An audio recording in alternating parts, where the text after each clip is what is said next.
Assalamualaikum warahmatullahi wabarakatuh.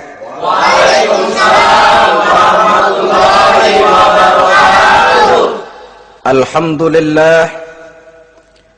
Alhamdulillahil jabbaril qahhar, al-azizil ghaffar, khaliqil jannati wan nar. Wassalatu wassalamu ala sayyidina Muhammadinil Mukhtar wa ala alihi wa ashabihil adhar, amma ba'du.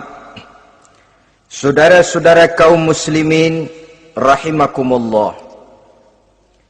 Pada pertemuan terdahulu di dalam membicarakan tentang hari kiamat, saya sudah menjelaskan bahwa setelah manusia menghadapi pengadilan Qadhi Rabbul Jalil, pada akhirnya terbagilah manusia dalam dua kelompok besar, fariqun fil jannah wa fariqun fis sa'ir. Sekelompok orang masuk ke dalam surga dan segolongan lainnya lagi masuk ke dalam neraka. Maka pada pertemuan kali ini kita akan membicarakan tentang surga dan calon-calon penghuninya. Surga dalam Al-Quran selalu disebut dengan kata-kata jannah, yang wujudnya surga itu sesungguhnya merupakan suatu tempat di akhirat nanti, yang di dalam tempat itulah Allah akan memberikan balasan berupa kenikmatan yang tiada terhingga kepada hamba-hambanya yang soleh, yang bentuk kenikmatan itu dijelaskan Allah dalam hadis kursinya, a'dadtu li'ibadiyas salihin ma la aynun ra'at wa la uzunun sami'at wa la khatar ala qalbil bashar. Aku sediakan buat hamba-hambaku yang soleh satu kenikmatan yang belum pernah dilihat oleh mata, belum pernah terdengar oleh telinga, dan belum pernah terdetik dalam hati manusia tentang kenikmatan yang semacam itu. Jadi kalaupun dalam banyak ayat-ayat Al-Quran Allah menggambarkan tentang surga yang di bawahnya mengalir sungai-sungai, jangan disamakan dan dibandingkan dengan sungai yang ada di dunia ini.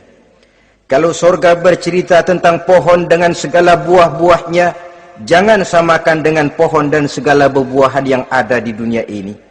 Kalau surga bercerita tentang istana, tentang tempat tidur, tentang permadani dan sebagainya, seluruhnya tidak sama dan tidak bisa disamakan atau dibayangkan dengan yang kita hadapi dalam kehidupan di dunia ini. Di sanalah manusia akan menemukan kehidupan yang hakiki, yang sebenar-benarnya, yang tidak akan pernah berubah untuk selama-lamanya. Adapun kehidupan di dunia ini, boleh saja kita katakan kehidupan yang kamuflase, fata morgana, atau dalam bahasa agama sering disebut dengan kehidupan khayali. Ia berubah, ia bertukar, ia berganti oleh pergeseran masa dan pertukaran waktu. Kita jadi orang kaya di dunia, bagaimanapun kayanya kita, kekayaan itu tidak lain adalah kekayaan khayali namanya. Hari ini dia kaya, besok dia boleh jatuh bangkrut.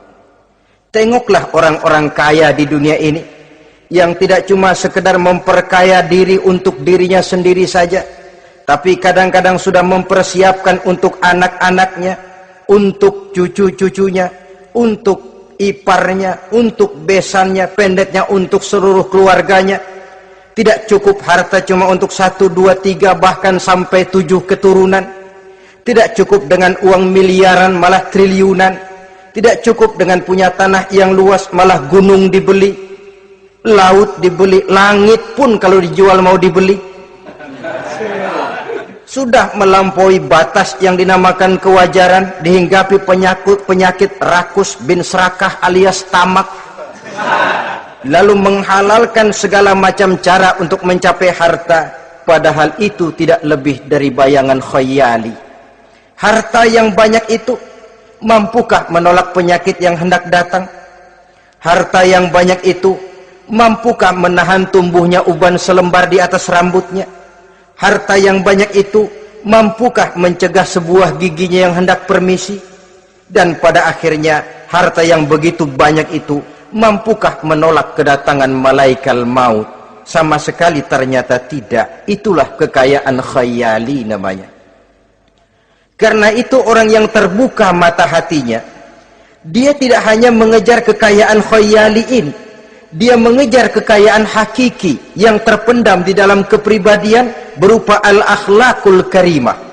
Akhlak dan budi pekerti yang terpuji yang menghiasi jiwa dan kehidupannya.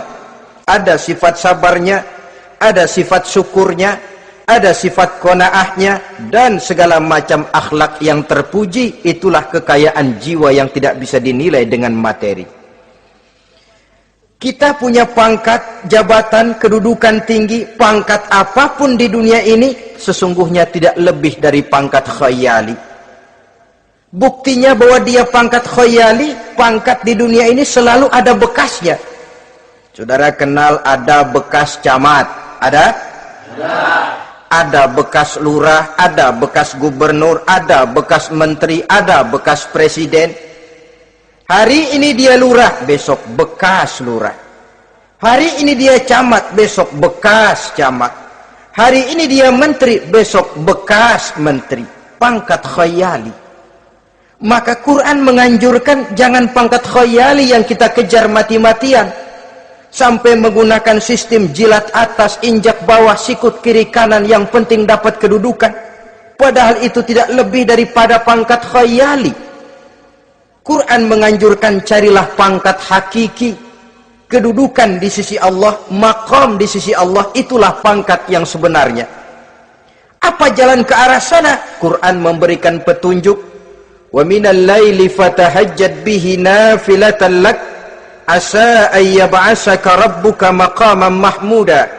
Di keheningan malam, dikala orang tidur nyenyak, bangunlah engkau tahajud kepada Allah Tuhanmu. Pasti kalau itu kau laksanakan, Allah akan menempatkan engkau di satu tempat yang terpuji, mendapat pangkat yang hakiki dan bukan sekedar pangkat khayali. Kita berusia muda, muda kita ini pun muda khayali. Berapa lama kita muda? Hari berubah jadi minggu, minggu bertukar menjadi bulan, bulan pergi datanglah tahun. Pergeseran masa dan pertukaran waktu membuat kita jadi berubah. Kulit yang tadinya kencang jadi lentur dan keriput. Segalanya berubah. Oleh karenanya, pada kehidupan di surga nanti, orang akan menemukan kehidupan yang hakiki, yang tidak akan pernah berubah untuk selama-lamanya. Nah, kita akan mulai dengan menjelaskan bagaimana sebenarnya keadaan surga itu. Pertama, luasnya. Berapa sih luasnya surga? Dengan logika, sekarang ini dunia dihadapi dengan kekhawatiran terhadap peledakan penduduk yang nyaris tidak terkendali. 5 miliar lebih jumlah manusia yang nongkrong di permukaan bumi. Tapi sesungguhnya planet bumi yang kita tinggali ini cuma satu planet kecil dari 9 buah planet yang berada dalam sistem tata surya matahari yang lazimnya kita namakan galaksi. Selain tata surya matahari yang namanya galaksi itu, masih terdapat lagi galaksi-galaksi lain yang dengan sendirinya juga dikitari oleh planet-planet lain. Dan bumi kita yang kita tinggali ini, yang dihuni oleh tidak kurang 5 miliar manusia, hakikatnya cuma setitik debu di tengah angkasa alam yang luas ini.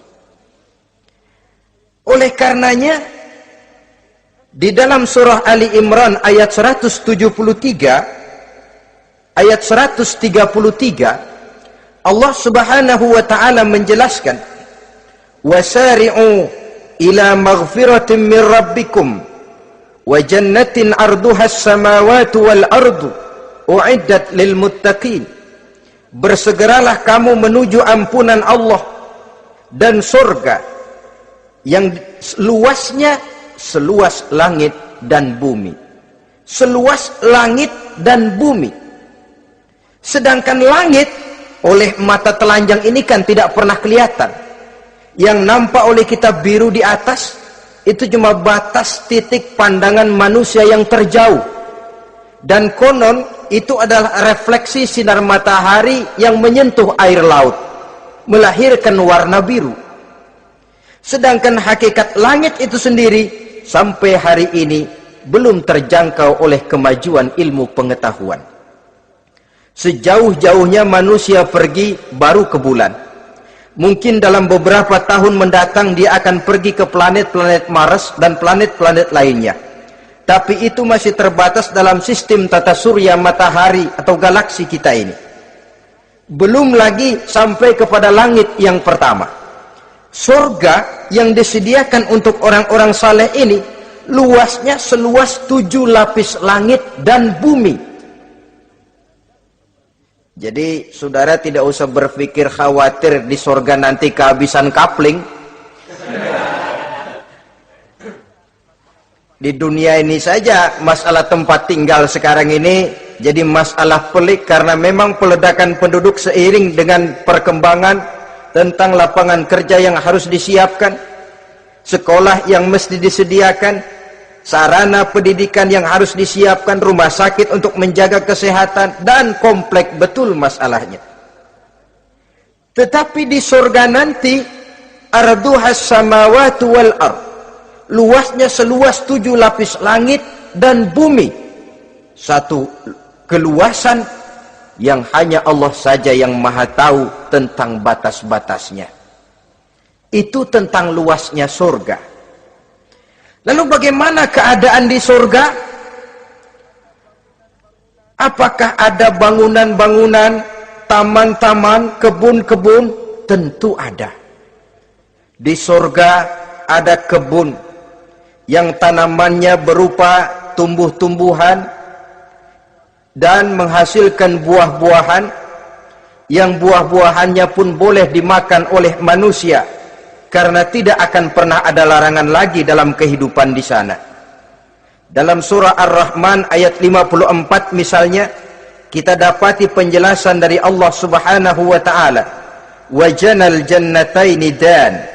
Begitu juga dalam surah Waqiah ayat 32 dan 33 Allah menjelaskan, "Wa fakihatin kasiratin la maqtu'ati wa la mamnu'ah." Dan di dalam surga itu terdapat buah-buahan yang sangat banyak sekali, yang tidak pernah putus-putusnya, wala mamnu'ah, dan tidak dilarang untuk mengambilnya. Yang dimaksud la maqtu'ah, tidak terputus, artinya buah-buahan di surga itu begitu kita petik keluar lagi gantinya, dipetik lagi keluar lagi gantinya. La maqtu'ah, tidak pernah putus. Lainkan pohon di dunia ini hari kita petik keluar lagi kapan? Musim tahun depan, nungguin kita. La maqtu'ah, tidak pernah terputus buah-buahan itu, wala mamnu'ah, dan tidak terlarang untuk memetiknya. Adakah pohon pisang? Pohon pisang ada. Anggur? Anggur banyak. Delima pun ada. Tetapi sekali lagi, bagaimanapun hakikat buah di surga cuma sama dalam nama tapi lain dalam wujudnya. Nanti saudara pikir, di surga pisang, di sini juga banyak kalau cuman pisang mah. Di surga anggur, di pasar banyak anggur. Ini cuma nama yang sama, hakikatnya tentu berbeda. Sebab kalau hakikatnya juga sama, ya nggak usah sampai ke akhirat, di sini pun cukup. Adanya nama-nama ini cuma untuk memberikan gambaran tentang buah-buah yang ranum, yang nikmat, yang lezat, dan yang digemari oleh manusia. Dan jangan heran kalau di dunia ini biasanya pohon itu akarnya di bawah, buahnya yang di atas. Maka di surga nanti terbalik pohon itu, akarnya yang di atas, buahnya yang ke bawah, sehingga orang nggak perlu tangga Dan ngambil buah tinggal metik saja, nggak perlu naik, nggak perlu manjat, nggak perlu bersusah payah. Saudara-saudara kaum muslimin rahimakumullah. Kemudian bangunannya bagaimana? Surga itu pun bertingkat.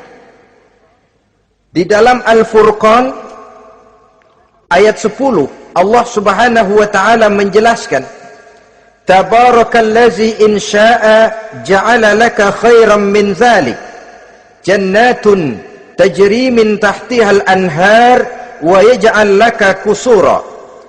Maha suci Allah yang apabila ia menghendaki dijadikannya untuk kamu yang lebih baik daripada kehidupan dunia ini, yaitu surga yang di bawahnya mengalir sungai-sungai, dan dibangunkannya untuk kamu istana-istana di dalam surga. Jadi bangunan di surga pun berbeda sesuai dengan amalan orang yang masuk ke dalamnya. Seperti halnya perumahan di dunia ini, ada yang masuk kelas pondok indah, ada juga yang masuk kelas pondok pindah. Itu kan tidak sama itu. Ada pondok indah, ada pondok pindah. Sudah pondok pindah lagi. Kenapa bisa berbeda begitu? Ya tergantung kekuatan ekonominya. Makin tinggi nilai kekuatan ekonominya, makin mampu dia mendirikan istana di dunia. Tapi di surga nanti, yang bikin mampu bukan ekonomi. Yang bikin mampu adalah amalan pada waktu hidup di dunia. Makin banyak amalnya, dengan sendirinya makin baguslah istananya di surga. Tetapi yang namanya surga, dapat empernya juga sudah lumayan betul itu. Seemper-empernya surga masih jauh lebih baik daripada sebagus-bagus istana di dunia ini. Taj Mahal, bangunan yang mengagumkan.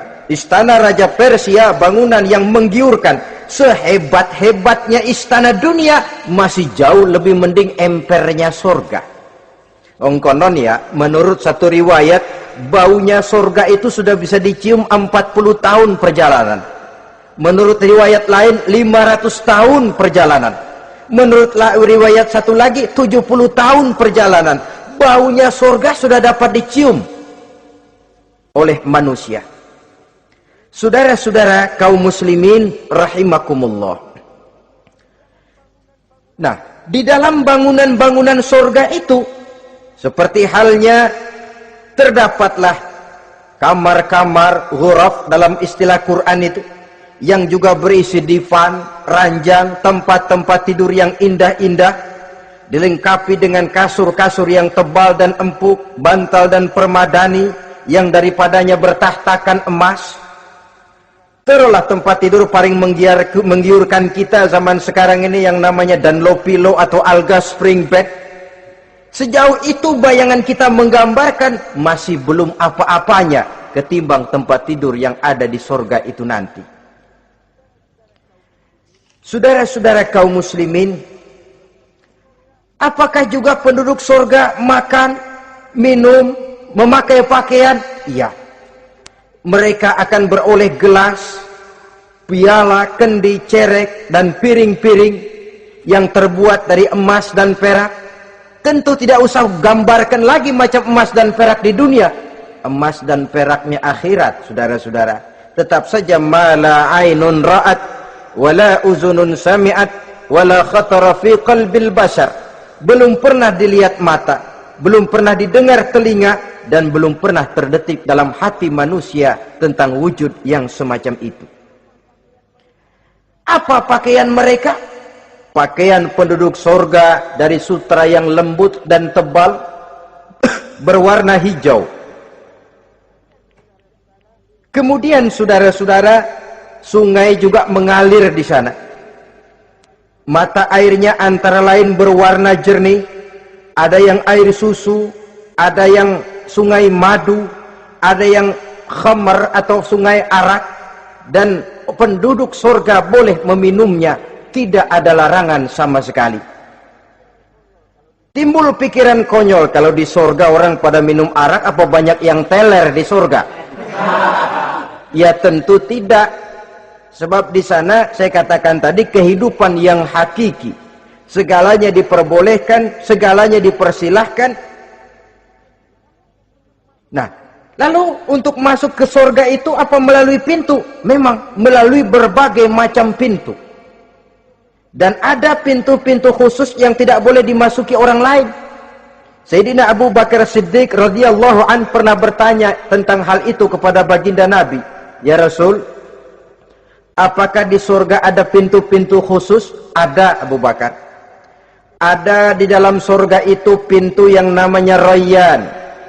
Tidak boleh masuk ke pintu itu melainkan orang-orang yang puasa. Orang-orang yang rajin puasa, mereka akan masuk ke surga melalui satu pintu yang dinamakan Babur Rayyan atau pintu Rayyan.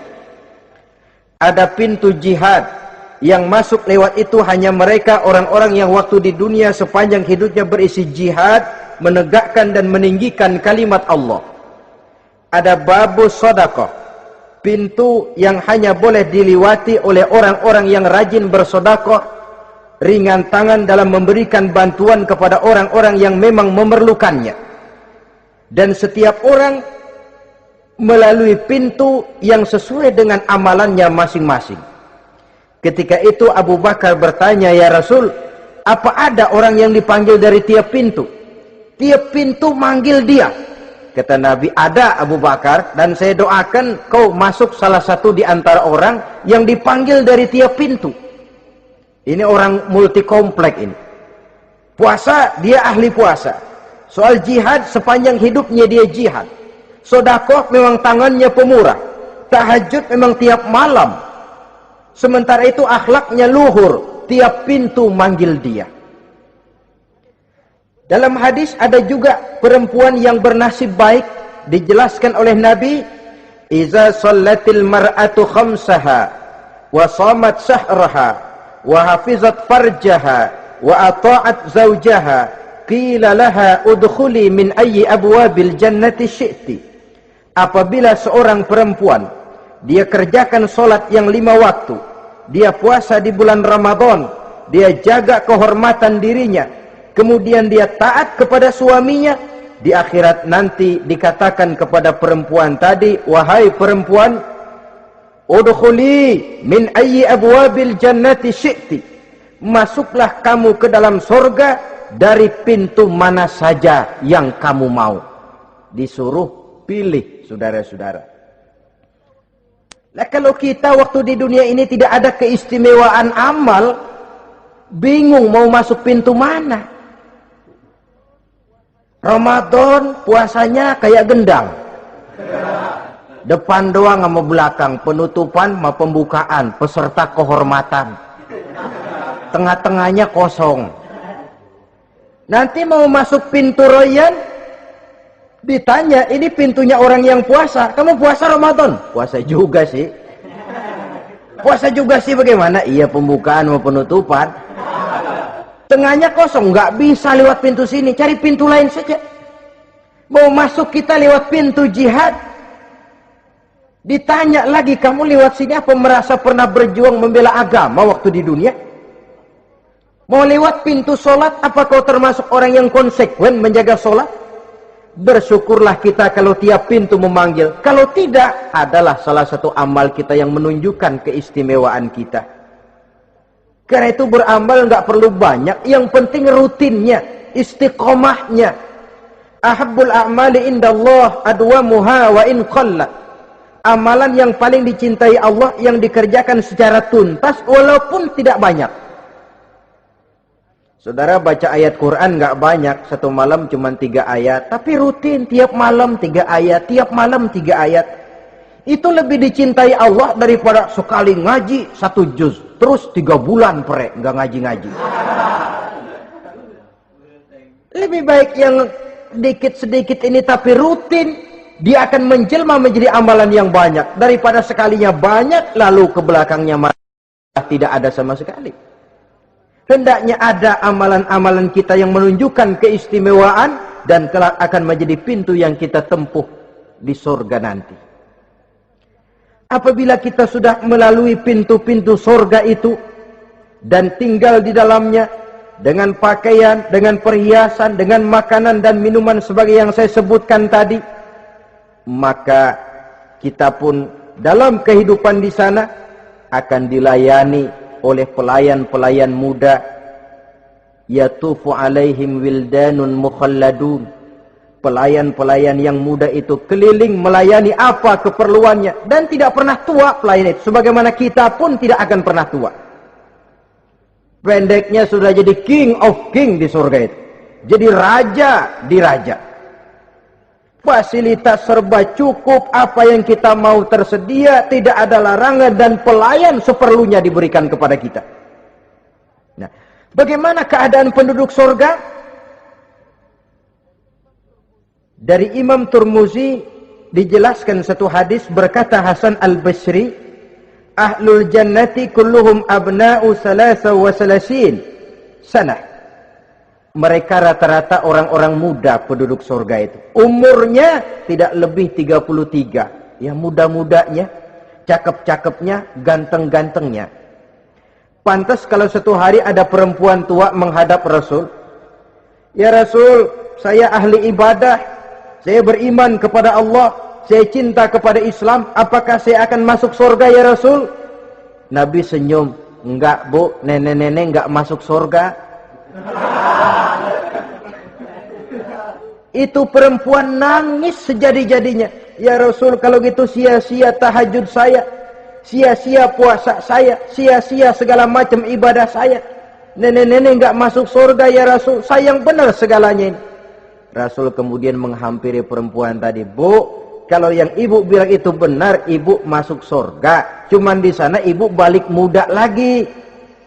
Kulit nggak kempot kayak begitu, rambut nggak putih macam begitu. Ibu nanti di surga bakal jadi muda lagi. Salasa wa salasin, umur 33 tahun. Rata-rata seluruh penduduk surga umurnya begitu. Tidak ada yang tua, tidak ada yang anak-anak, tidak ada yang remaja, rata-rata segitu. Nah, lalu bagaimana? Di surga hati mereka menjadi satu di antara sesama penduduk surga. Tidak ada yang iri hati, tidak ada yang punya sifat dendam. Itu keadaan di surga. Walaupun bertetangga, yang satu bisa mengunjungi yang lain, yang satu bisa nengokin yang lain, tapi tidak ada sikap iri hati dan dengki. Tidak ada yang satu datang ke tempat saudaranya di surga, loh kapling lu lebih luas dari gua nih, nggak adil Tuhan. Tidak ada. Semuanya hati sudah menjadi satu, tidak ada dendam, tidak ada iri hati. Kan jauh bedanya dengan kehidupan di dunia ini toh. Kadang-kadang di dunia ini begitulah romantikanya. Kita melarat, disuraki orang, kita sedikit kaya, diselidiki orang. Ada saja yang iri, ada saja yang hasut, dan selalu mencari cara untuk menjatuhkan kita. Di surga, hal semacam itu tidak akan kita temui. Orang tidak punya sifat iri hati dan dendam. Lalu bagaimana lagi keadaan penduduk surga itu? Mereka selalu merasa senang dan bahagia. Tiap hari, tiap saat yang dirasakan cuma itu saja. Tidak diselingi seperti kehidupan di dunia ini, di mana senang berseling dengan susah, bahagia berganti dengan derita, ada senyum bahagia, ada tangis menahan derita. Itu romantika kehidupan di dunia. Di akhirat itu tidak akan pernah ditemui dalam surga nanti. Orang selalu merasa senang karenanya di sana tidak ada keluh kesah, tidak ada orang yang murung, tidak ada orang yang narik napas panjang sambil menghitung bintang di langit.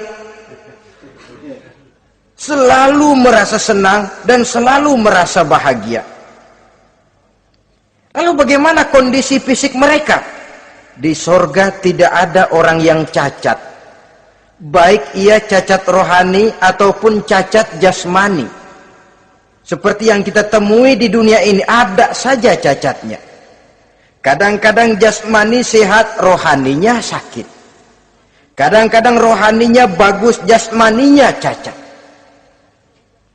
Di surga, orang sempurna, komplit, cukup. Tidak ada yang cacat rohani ataupun yang cacat jasmani. Kalau dalam kehidupan di dunia ini mereka cacat, bagaimana? Mereka akan utuh dan sempurna apabila masuk ke dalam surga. Dan di surga, sungguh pun mereka makan, sungguh pun mereka minum, mereka tidak akan pernah buang air. Baik air besar maupun air kecil. Sebab kalau makan dan minum di surga harus buang air, tentu malaikat harus menyediakan WC. Dan kalau surga sudah ada WC, tentu tinja yang repot. Saudara-saudara kaum muslimin, tidak buang air juga tidak buang angin. Dan tidak sakit, tidak terkena penyakit. Penyakit apapun namanya, sudah di surga itu daerah bebas penyakit. Jadi barangkali kalau keluar ke halaman surga nggak pakai baju masuk angin, tidak. Di sana repot nyari duit kerokan.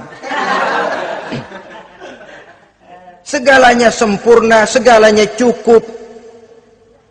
Lalu bagaimana kalau tiap saat mereka makan, tiap saat mereka minum tapi tidak buang air?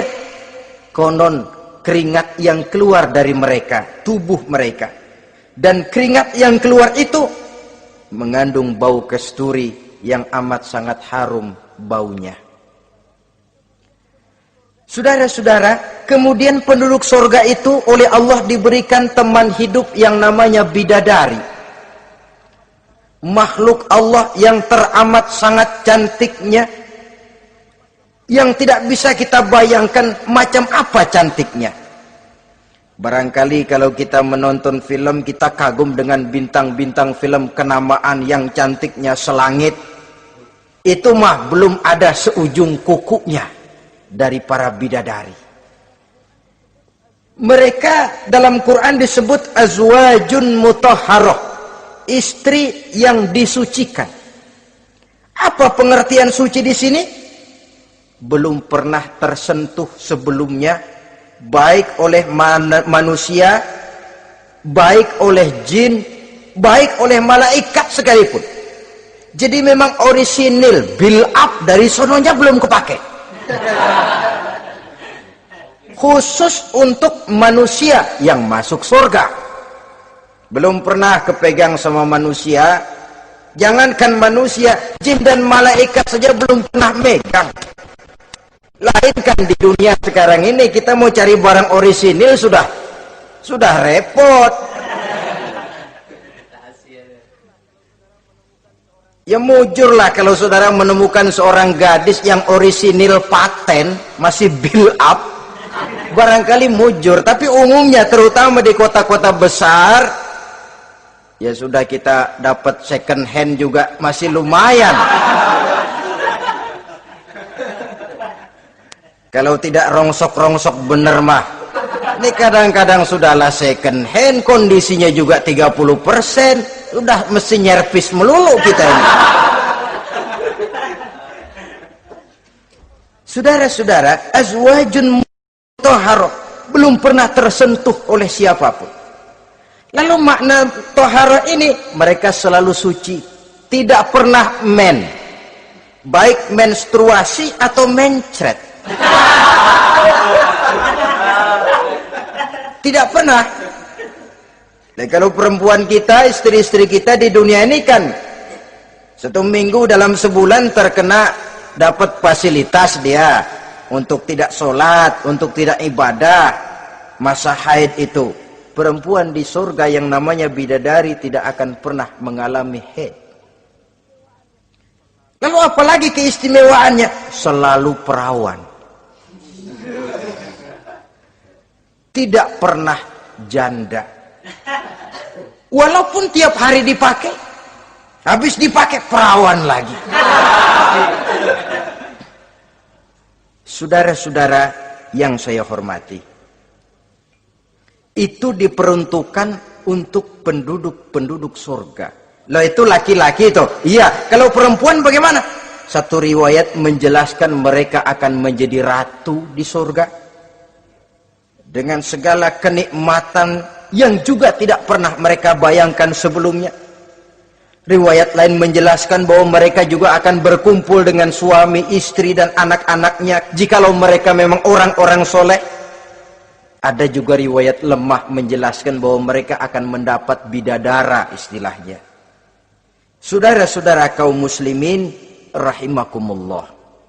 Pendeknya, surga dan seluruh kenikmatan yang ada di dalamnya tidak pernah mata melihat, belum pernah telinga mendengar, belum pernah terdetik dalam hati manusia. Oh, di surga begini kali ya. Berbeda dengan itu. Oh, bidadari begini kali ya. Kalau masih begini kali ya, masih bisa dibayangin. Ini sudah nggak bisa dibayangin. Jadi nggak usah begini ya begitu ya. Saudara-saudara, apabila orang sudah masuk ke dalam surga, bertemu dengan sesama teman waktu di dunia, surah At-Tur menjelaskan ayat 25-26, wa aqbala ba'dhum ala ba'di yatasaalun qalu inna kunna qablu fi ahlina musfikin famanna Allahu alaina wa waqana azabas samum. Apabila mereka telah masuk ke dalam surga, sebagian yang lain berkunjung kepada sebagian yang lain. Cara kita belah sono, ini teman kita dulu waktu di dunia, yuk samperin yuk. Ba'duhum ala ba'di yatasaalun, saling tanya menanya. Kalau istilah kita, sampai juga kemari? Iya. Saya waktu di dunia dulu sebenarnya sudah khawatir takut mendapat azabnya Allah, tapi Allah memberikan karunia kepada saya diselamatkan dari azab, dari mara bahaya neraka, sampailah saya ke dalam surga ini. Alhamdulillah. Bagaimana kabarnya ente? Alhamdulillah saya juga sampai ke surga ini. Si fulan bagaimana? Nyangkut kali dia mah di neraka. Yatasaalun, saling tanya menanya hal ihwal dan keadaan mereka.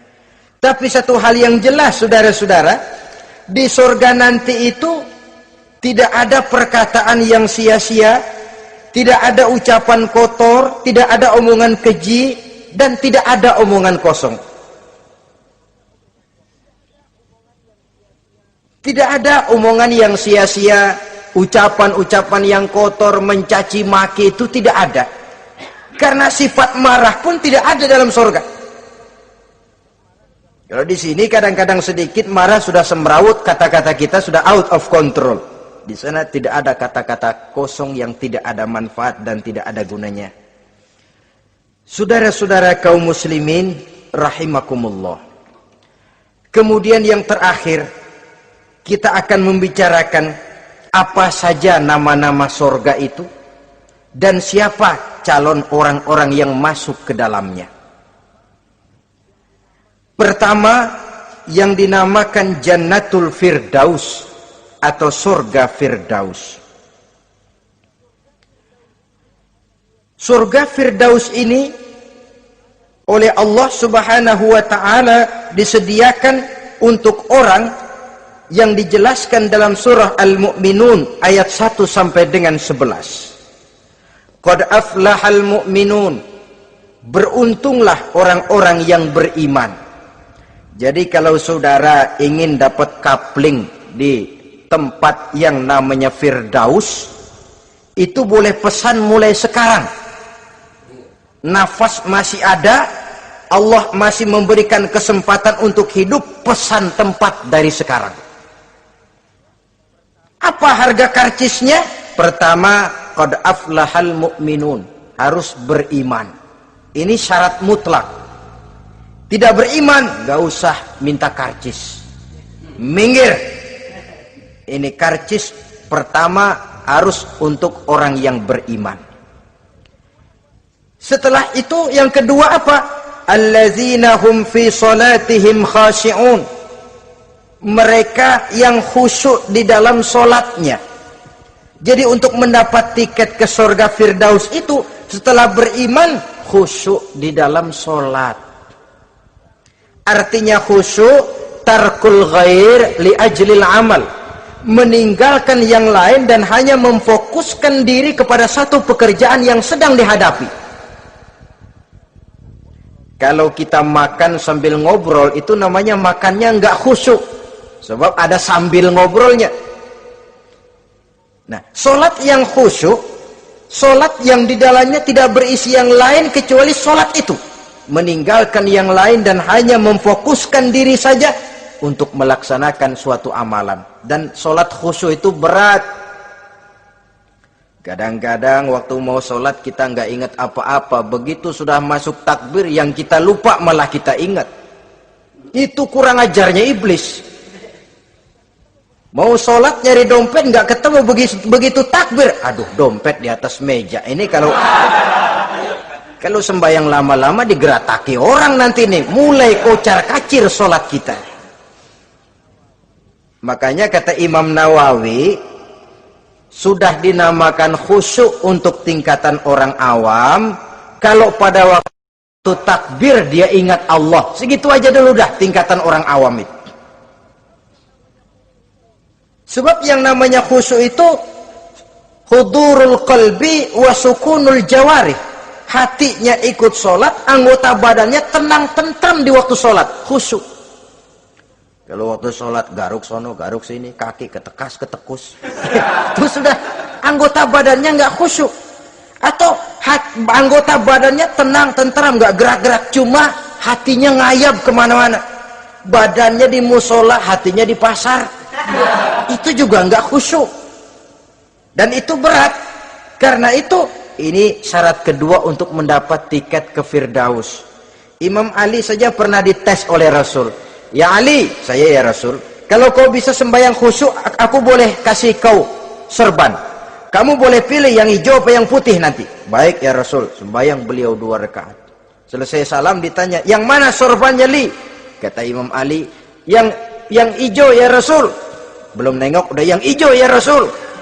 Kata Nabi, kalau begitu ente nggak khusyuk Li. Kenapa? Mungkin tadi waktu sujud mikirin, ntar kalau gue ditawarin milih yang hijau aja dah. Belum nengok sudah menjawab. Saudara-saudara, yang ketiga, wallazina hum 'anil lagwi mu'ridun. Orang-orang yang menghindarkan diri dari ucapan dan perbuatan yang sia-sia, yang tidak ada gunanya. Ini tiket yang syarat yang ketiga untuk mendapat tiket ke Firdaus itu, menghindarkan diri baik dari ucapan ataupun perbuatan yang sia-sia, yang tidak ada nilainya baik dalam pandangan manusia, lebih-lebih lagi dalam pandangan Allah. Yang keempat, wallazina hum lizzakati fa'ilun. Mereka yang aktif membayar zakat. Kemudian yang kelima, wallazina hum li furujihim hafizun illa ala azwajihim aw ma malakat aymanuhum fa innahum ghairu malumin. Orang-orang yang memelihara kehormatan dirinya kecuali kepada istrinya atau kepada budak sahayanya, pandai mengendalikan nafsu, tidak terperosok memperturutkan syahwatnya. Yang keenam, wallazina hum li amanatihim wa ahdihim raun. Orang yang pandai menjaga amanah dan pandai menepati janji. Saudara-saudara, kalau janji ditepati, sebab janji adalah hutang. Yang ketujuh, wallazina hum ala salawatihim yuhafizun. Mereka juga selalu memelihara, tidak cuma sekedar khusyuk, tapi memelihara solat dengan baik. Ayat ke-11 dari Al-Mu'minun ini ditutup oleh Allah dengan jelas, ulaika humul warisun allazina yarisunal firdausa hum fiha khalidun. Mereka itulah para ahli waris yang akan menerima warisan berupa surga Firdaus dan mereka kekal di dalamnya.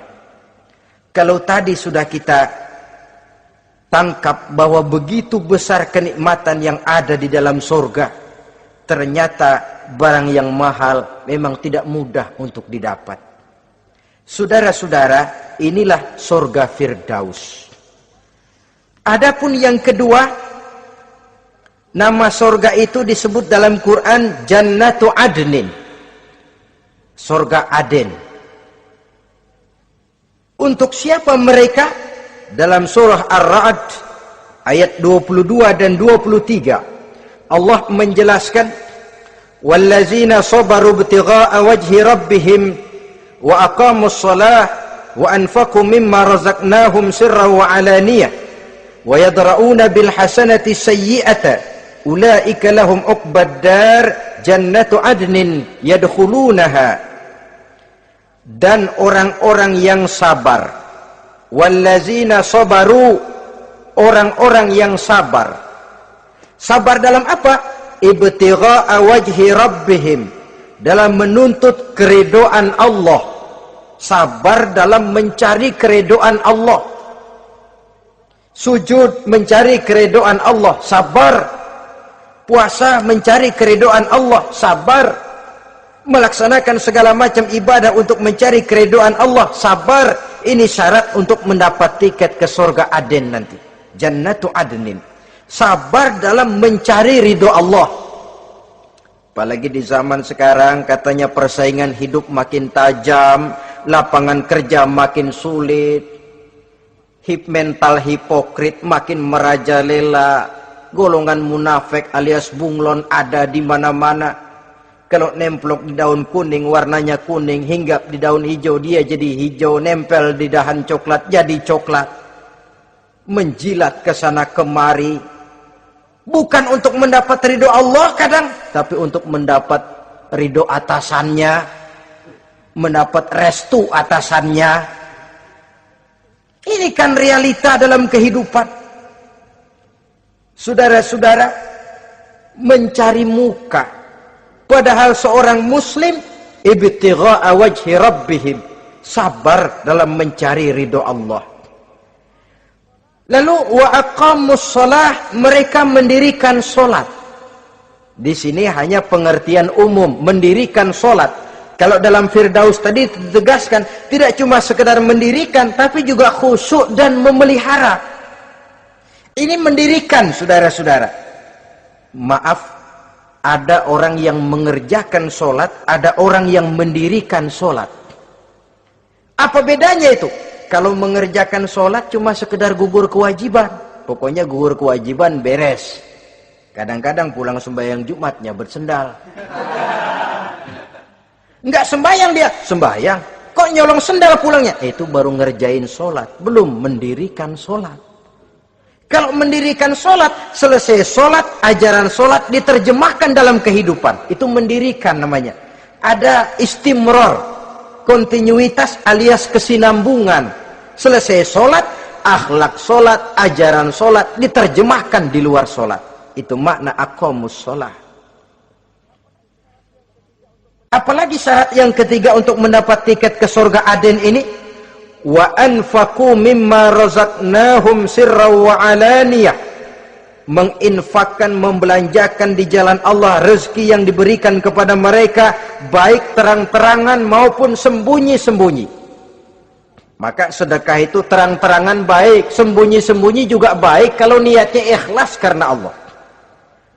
Terang-terangan baik, kenapa? Untuk merangsang orang lain supaya berbuat seperti kita, bukan untuk dipuji, bukan untuk mendapat ria.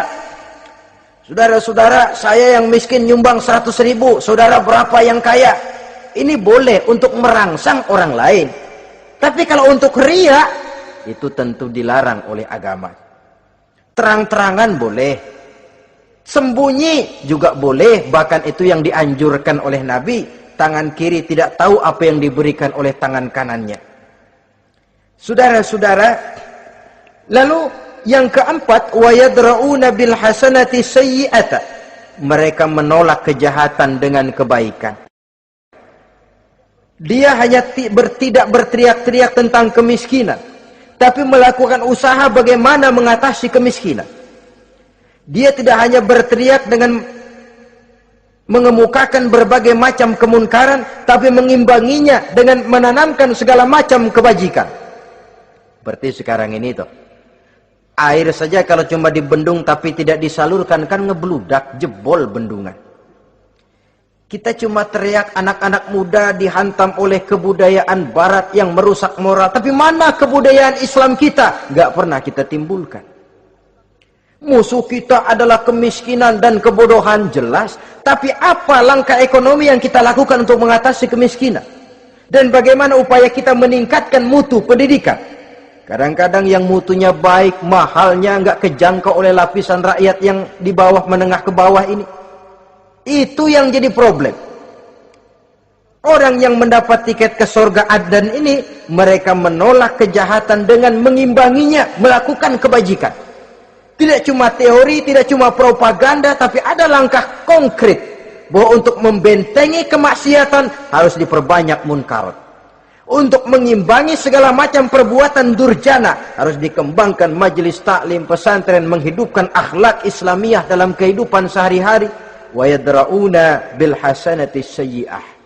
Orang semacam itulah yang akan mendapat tiket ke surga Aden atau Jannatu Adnin nanti.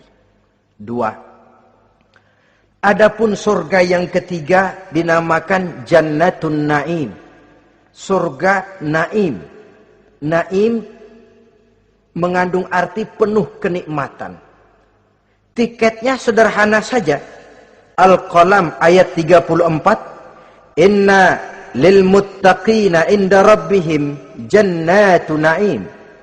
Sesungguhnya bagi orang-orang yang bertakwa kepada Allah, mereka akan mendapat balasan berupa Jannatun Naim. Surga Naim namanya. Jadi tidak banyak untuk mendapatkan surga Naim ini, cuma takwa. Cuman takwa yang jadi banyak. Apa itu takwa? Sekarang ini kan takwa jadi lalap. Dan orang sering menggunakan istilah agama di zaman sekarang ini untuk maksud yang tidak sama dengan maksud agama. Padahal takwa ini jelas, sebelum Islam datang ke Indonesia, kita orang Indonesia tidak kenal kata-kata takwa. Maka kalau harus menggunakan kata takwa, pengertiannya harus dikembalikan kepada pengertian Islam. Ini sih enggak. Orang yang mana aja kalau dilantik bertakwa kepada Tuhan yang Maha Esa, bertakwa, sampai membleh tuh bibir, bertakwa. Tapi kalau sudah megang jabatan, kadang-kadang takwa ngalor dia ngidul, tidak relevan lagi. Lalu apa sih yang namanya takwa itu? Sederhana saja. Imtisalul awamir wajtinabun nawahi. Itulah takwa. Melaksanakan segala yang diperintah, menjauhi yang dilarang. Itu takwa. Menjalankan perintah dengan meninggalkan larangan, apa bedanya? Kalau melaksanakan perintah boleh sesuai dengan kemampuan. Tapi menjauhi larangan mutlak. Laksanakan perintah Allah sesuai dengan kemampuanmu. Tapi tinggalkan larangan Allah mutlak. Mampu tidak mampu, tinggalkan. Enak kalau ada perintah, jauhi larangan Allah semampu kamu. Ya enak, tinggal kita milih. Saya belum mampu ninggal teler itu. Lezat itu, belum mampu. Yang boleh semampu kita melaksanakan perintah. Sholat semampu kita, asal jangan mampu lalu pura-pura tidak mampu. Puasa semampu kita, jihad semampu kita. Tapi kalau sudah meninggalkan larangan mutlak, mampu tidak mampu harus ditinggalkan. Jadi kelihatannya sederhana takwa ini, tapi masalahnya rumit. Melaksanakan yang diperintah, menjauhi yang dilarang, dan itu tiket untuk mendapatkan surga Naim atau Jannatun Naim. Yang keempat, saudara-saudara, di antara nama surga itu ada yang disebut surga Ma'wa atau Jannatul Ma'wa. Apa tiket untuk sampai ke sana? Surah An-Nazi'at ayat 40 dan 41. Wa amma man khafa maqama rabbih wa nahan nafsa 'anil hawa fa innal jannata hiyal ma'wa. Sesungguhnya orang-orang yang takut kepada larangan Tuhannya, wa nahan nafsa 'anil hawa, dan sanggup mengendalikan nafsu, sanggup mengendalikan diri dari memperturutkan hawa nafsu, fa innal jannata hiyal ma'wa, surga ma'walah tempat tinggalnya nanti. Jadi tiket ke Jannatul Ma'wa ini, pertama khafa maqama rabbih, takut kepada batas-batas yang telah ditentukan oleh Tuhannya. Ini batasnya, kamu jangan nyebrang ke sini. Ini batas yang halal, ini yang haram, ini yang hak, ini yang batil, ini yang ma'ruf, ini yang munkar. Orang yang ingin mendapat tiket ke ma'wa, dia takut batas-batas itu. Lalu sanggup mengendalikan diri, tidak sampai memperturutkan hawa nafsunya. Itu tiket ke surga ma'wa. Yang kelima dinamakan surga Darussalam atau Jannah Darussalam. Dijelaskan dalam Al-An'am ayat 126 dan 127. Wa hadza siratu rabbika mustaqima wa qad fassalna al-ayati liqaumin yatazakkarun lahum darussalam inda rabbihim wa huwa waliyuhum bima kanu ya'malun. Inilah jalan Tuhanmu yang lurus. Telah kami pisahkan ayat-ayat kami bagi kaum yang mau berfikir. Jadi kelihatan di sini untuk mendapat tiket ke Darussalam, istiqomah mengikuti jalan lurus, istiqomah berpegang kepada Islam, dan pandai membedakan apa yang memang oleh Allah sudah dibedakan, antara yang hak dan batil, antara yang benar dan salah, dan selalu ingat kepada ayat-ayat Allah. Itu surga Darussalam. Yang keenam dinamakan Darul Muqamah. Siapa penghuninya? Surah Fatir ayat 34-35. Wa qalu alhamdulillahillazi azhaba 'anna al-hazan inna rabbana laghafurun syakur allazi ahallana darul muqamah min fadlihi la yamassuna fiha nasabun wa la yamassuna fiha lughub. Yaitu orang-orang yang senantiasa bertahmid, memuji kebesaran Allah Subhanahu wa taala, mereka akan mendapatkan darul muqamah. Yang ketujuh dinamakan surga Maqamul Amin. Ini pun disediakan untuk orang yang bertakwa, seperti dalam Ad-Dukhan ayat 51, innal muttaqina fi maqamin amin. Dan yang terakhir, yang ke-8 adalah surga khuldi atau jannatul khuldi. Dalam surah Al-Furqan ayat 15 dijelaskan, qul adzalika khairun am jannatul khuldi allati wu'idal muttaqun kanat lahum jazaan wa masira. Saudara-saudara kaum muslimin rahimakumullah, oleh terbatasnya waktu, inilah sekelumit tentang surga dan calon-calon penghuninya. Mudah-mudahan dijadikan kita oleh Allah termasuk salah seorang di antara calon-calon yang kelak akan menjadi penghuni surga, mendapat kenikmatan yang kekal dan abadi di dalamnya. Amin ya rabbal alamin. Terima kasih atas segala perhatian. Mohon maaf atas segala